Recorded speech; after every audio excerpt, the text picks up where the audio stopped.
Okay, so we've made it in and chopped a bunch of stuff back. We found one of the 68 Belvedere wagons. As you can see, it's in there. There's probably a better look at the top there. Yeah, it's in there. That's a Volare right there, that blue thing. Right here we've got a 64 Impala that we got to dig out. And there's a Premier 4-door. Yeah, I think that's what that is. I'm not sure. Yeah, Premier 4-door.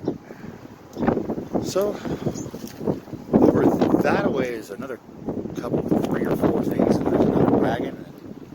We're still digging, so we're cutting. We're back. Wow.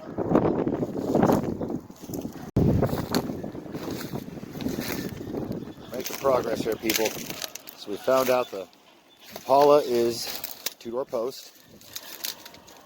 Pretty well complete, but parts, definitely parts. This is one of the Belvedere 68s, as you can see the little marker light. Hello.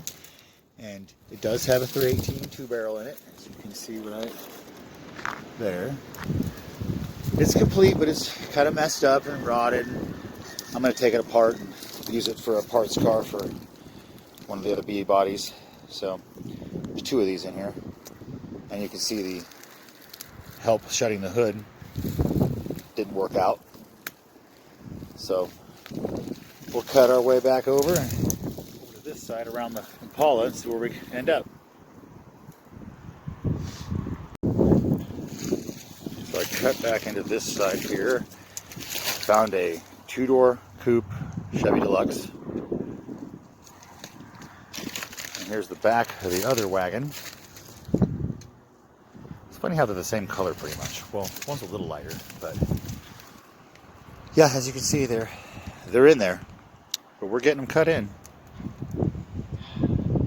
It's great. Buried in the berry bushes for decades.